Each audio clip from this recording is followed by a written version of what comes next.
Now that I have a full-time job, life is very different than what I'm used to because before I've been working part-time job and sometimes I complain about my current schedule. Sometimes I appreciate what I have. Well, most of the time I should appreciate whatever I have anyways. But I thought that it would be fun if we just jog down memory lane and revisit some of my part-time jobs that I had in my past that have took me all the way to where I am right now.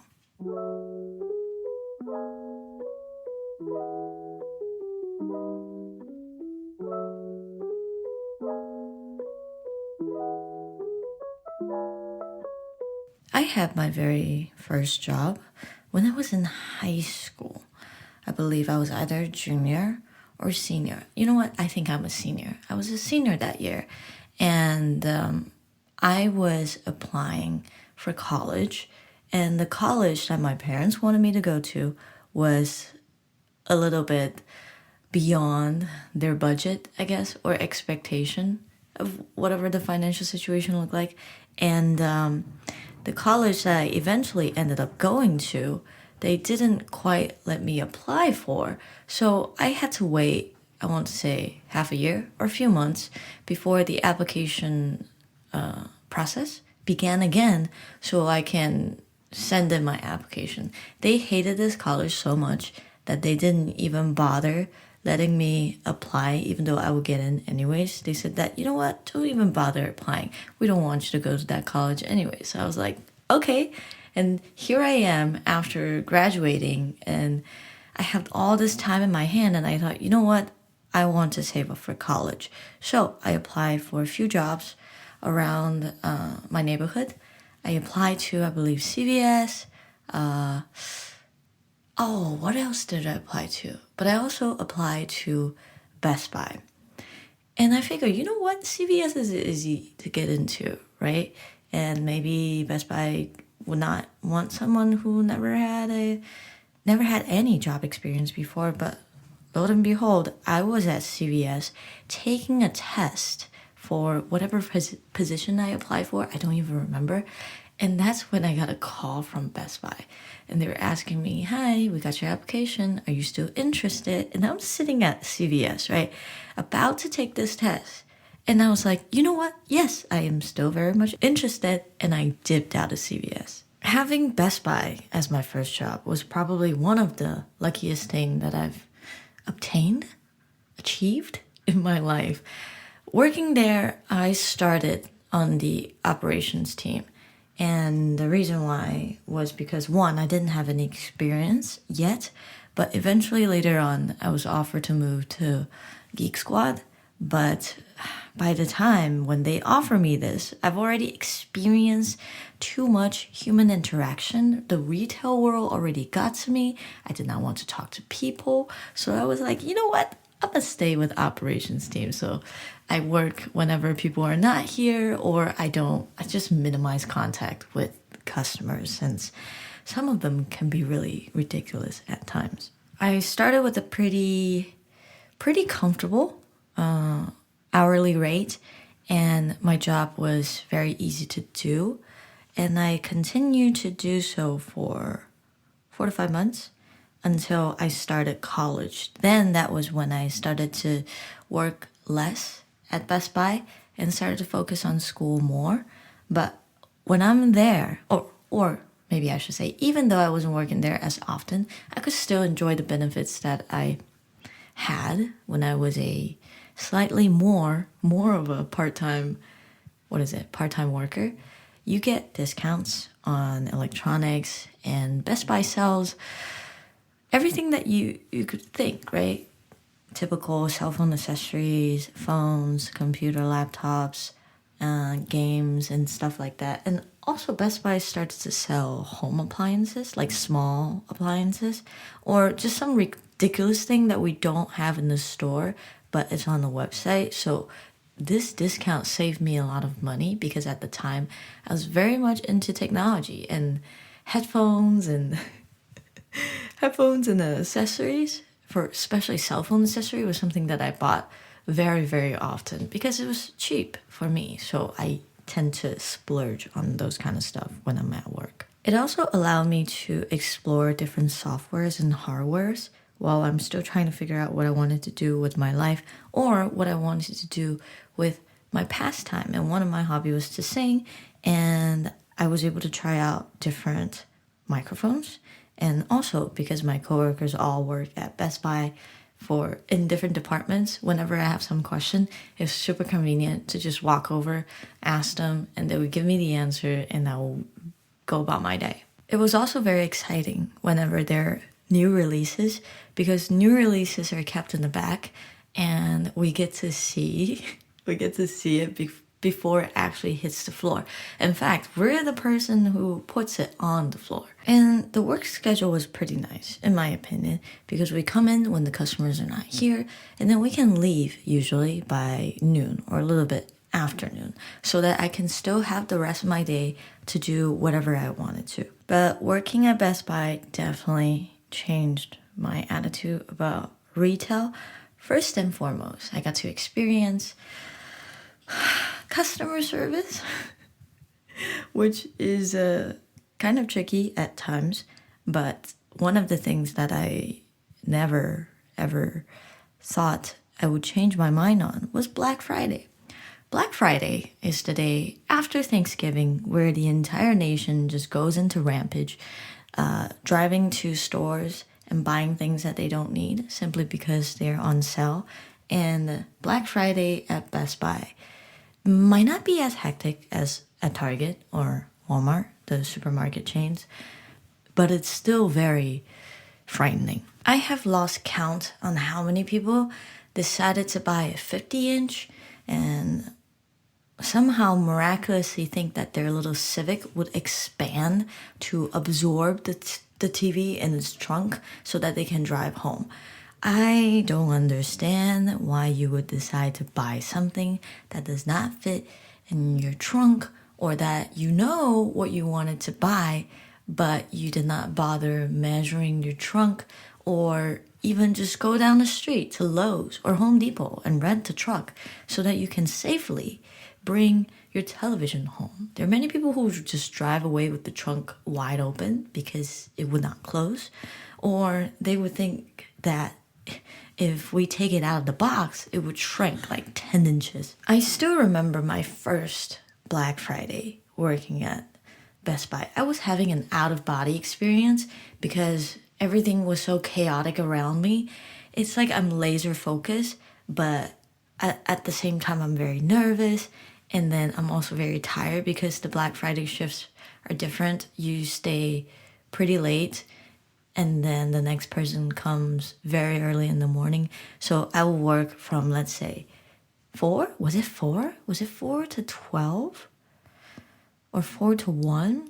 And then next morning you come in at 5 a.m. again because the day after Black Friday is still pretty busy and there is still some deal left over. I remember I was spinning out of control. While I was working, I was doing things that I was supposed to do, but my mind was just gone. My mind is like very blank, but also focused at the same time. And I got a call from my best friends, and they actually stopped by Best Buy to bring me a Thanksgiving lunchbox. Because on Black Friday, or maybe I should say Thanksgiving, the sale starts on Thanksgiving. The Thanksgiving Day sale, it's bigger. It's usually bigger than the Black Friday sale. So I didn't really get to eat Thanksgiving dinner. I had to eat a Thanksgiving lunch because we had to go in the afternoon to prepare for all the chaos later on. And my friends, they stopped by and they were like, hey, you probably did not have Thanksgiving dinner with your family, so here's some turkey and stuffing and mashed potato. And I just wanted to cry. I still remember it was unreal. I was like, oh my God, what are you guys doing here? But I stayed with Best Buy for, I want to say maybe even 6 years. 6 years? 5 years? 6 years? 6 years. A long time. A huge chunk of my life was spent at Best Buy. One of the reasons being I was used to what I was doing I was good at what I did. And I really liked the team that I worked with. So even though it was a little bit farther than my house, and eventually our family moved, and I have to drive even further, like 45 minutes for this place instead of just 15, I stayed there for a while because it was comfortable and the people I work with and the discounts, not to discredit the discounts, I needed it. I was in college now, and also the pay was not bad. Now, most of you may probably understand that when you're in college, you are broke AF, and having one part-time job might not be enough to support yourself. And as for me, my parents did not pay for my college. See, I don't understand. My parents did not pay for my college. Why was I still doing whatever they're asking? I could have just done whatever I wanted to, but filial obedience kept me on track. So I was working at Best Buy only on Sundays.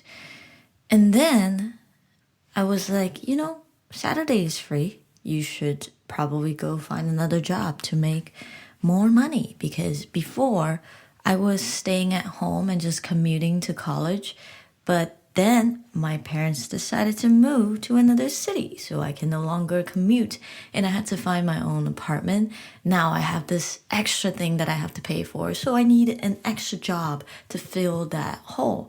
And that was when I decided to join my friend and become a server at Olive Garden. Oh, the stories I would tell you. Obviously, I've never served before, so it was a brand new experience, and I was excited until I actually had to start serving and met some unpleasant people. The thing about being a server is that your livelihood depends on tips. Usually, it is respectable. Is it respectable? Is it required? I am not sure. That you pay 15% to 20% tip.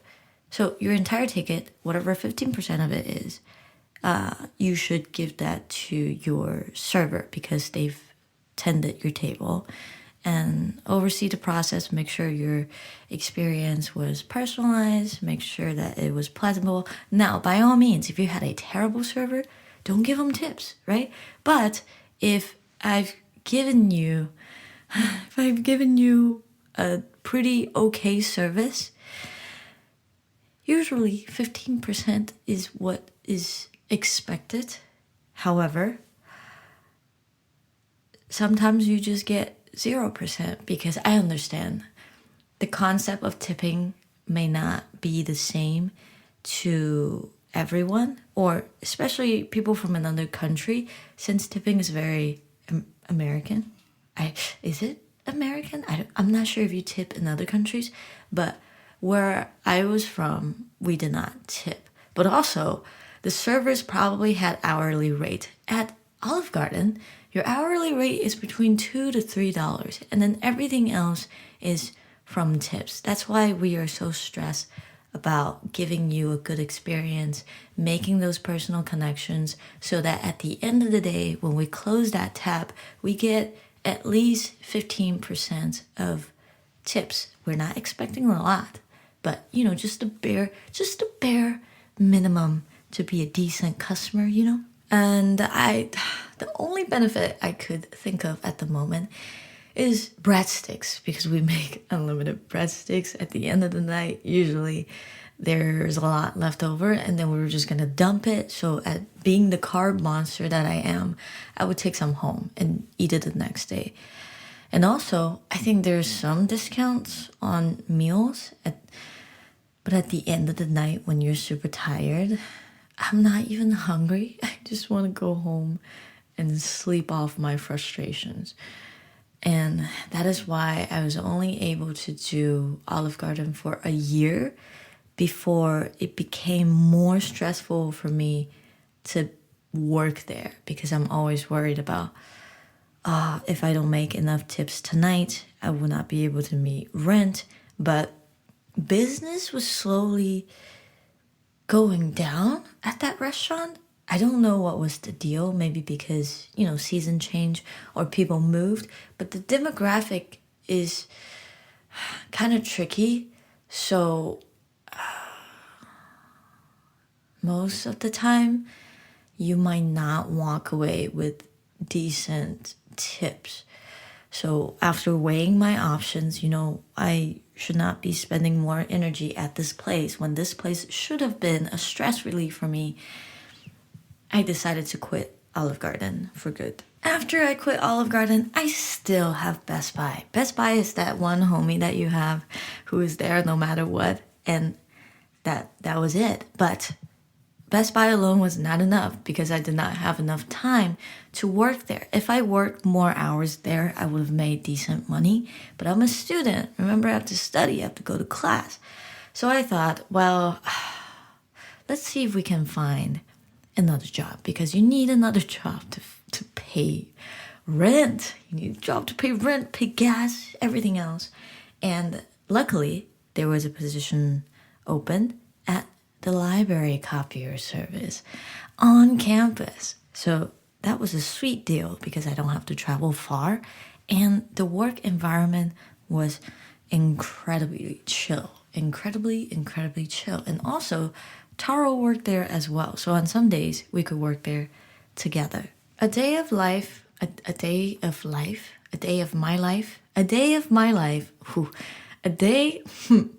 shift at the library copier service looks like this. I will clock in, count, make sure everything is correct, and then I would just sit down and wait until there are new poster requests that comes in, and then whenever I get one, I confirm the dimensions of the academic posters, and then we print it out, we cut it, and we roll it up, we write their name on the side, and then we wait for them to come and pick it up. And when they come and pick it up, they can pay cash or they can pay credit. And then occasionally someone will come and be like, can you fax this for me? We'll be like, okay, I got you, dial 9. And then I'll fax the document. And then occasionally someone will come in and want to laminate some document, and I'm like, okay, I got you. Let me heat up the machine, and I put your little document into the folder, and I laminate it, I check them out, and then I can just sit down and do homework. It was the most convenient job ever. Plus, our boss and the other staff who are using the same space as the library copier service, they were incredibly nice. Our boss is legit a dad. He's a dad that you wish you had. So the working environment was so relaxed, and I could get so much stuff done there. And also, sometimes I can also print out stuff for free because that's what we do. That's what we do. But sadly, I only worked there, I want to say from February to August? February to August, so half a year. I only worked there half a year. I wish I worked there longer so I can utilize my time more wisely while I'm working, and I can also do schoolwork. But after that, I had to quit that job because I graduated. I can no longer work there. I picked up Starbucks. Starbucks was an option that offered flexibility. That was what I was looking for. I was looking for flexibility. The pay rate at Starbucks was not as high as my other part-time jobs, but it allowed me to move across state when we had to attempt to move to Chicago. And one aspect that I enjoy about Starbucks was, wait, let me not forget about this. So I have to say it before I forget it, was food. At the end of the night, if you are the closing shift, depending on who your shift manager is, you can take some food that was expiring that day home, and then the rest will be donated to the local food pantry. I think Starbucks have their own process of donating food. So I could say I was pretty well fed while I worked there. I did not have to worry about what to bring for lunch or what to buy for lunch or even what to have for breakfast because I was able to bring these food home. And Another thing I thoroughly enjoyed was making drinks. I'm a very kinesthetic learner and I enjoy creating things with my hand or with my mind, I guess. So it was very fun for me to learn how to make different drinks. But when it's happy hour or when it gets super busy, I kind of wish I did not know how to make any drink. But it feels very satisfying when you finally beat the rush and then it all dies down. Plus, you have the skill to make whatever drink you want to make. So overall, it was a very fun experience for me. And now, if I go to a coffee shop and I order something that's espresso based, I can taste if the shot already died before they put it in there, because I definitely had to taste some of those when I was in training and they did not taste good. It's very sour, it's very bitter. And now that I am a barista, I can tell if my drink was made incorrectly, which is a blessing and a curse at the same time. Also, working at Starbucks widened my horizon, not in the way that you think it's about. I've never seen so many different types of people in my life. And there were some instances where when we first greet the customer is like very cranky, very does not want to socialize. And the moment I give them their coffee, it's like I turn on a switch and they're a completely different person and it scares me. Oh yeah, and whenever we have a new release of cups or drinks, the lines that we will have is insane. People will get in really early, like 4:45 or at 5 o'clock, depending on whichever store you worked and whatever the opening hours are. They would line up just so that they can buy cups. Are they buying one cup? No, they're buying everything we have in the store and they're probably going to resell it later on eBay, right? And I'm like, come on, you probably only needed one cup.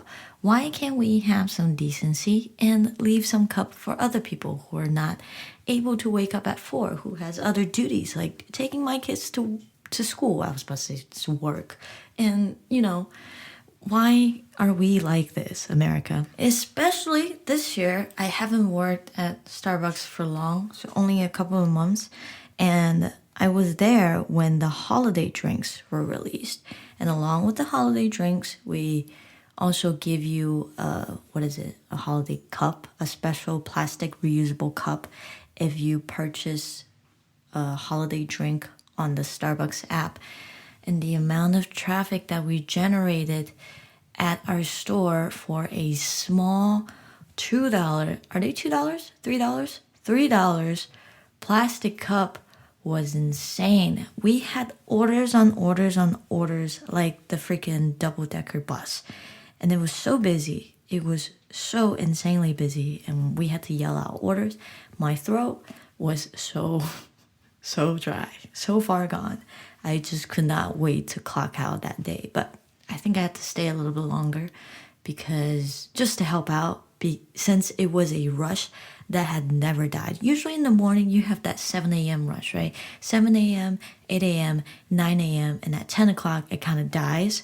And then in the afternoon, it revives and goes away eventually. But on special release days, it never goes away. It's like a nightmare. But there are also nightmares on regular days as well. Since Starbucks have this mobile order system, when mobile orders and drive-through orders come in at the same time, usually you're supposed to have 2 baristas on the bars so that they could each focus on clearing their lane. But when there's only 1 barista, it's freaking crazy, especially during rush hours. And then customers will come in after maybe 5 minutes or 1 minute, or while they're placing the order, they'll walk into the store and stand at the mobile order pickup place. And we'll be like, okay, what's your name? And they'll be like, for example, Karen. I was like, okay, looking through my orders for Karen. Oh, I don't see a ticket. And she's like, oh, I'm sorry, I forgot to push it through. It's just in my cart sitting there. And I'm like, okay, then you need to give me a few moments because I have a line of orders in front of you that have actually ordered, but you also need to wait. And she's just standing there and like staring at me, wanting the next drink to be hers. Like, these people have zero patience. Or some people will go through the drive-through line, right? While they're in the line, because the line is so long, they decide to place a mobile order. As if they place a mobile order, it would somehow be faster than the line that she's currently in. Newsflash, it won't be, because I will be making your drinks, but I will be making the drive-through one and then also the mobile order one. Chances are the mobile order one's gonna be a little bit delayed because there's a long line on drive-through and I'm the only person. So don't do that. If you're a person who does that, don't do that. So while I was working at Starbucks, I was still working at Best Buy at this point. And occasionally I would also work for Lyft.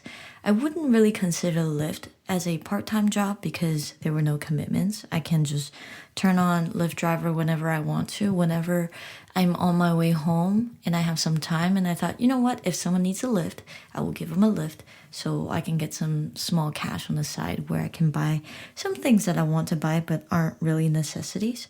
And I did Lyft for, I want to say 2 years. 1 year? 2 years?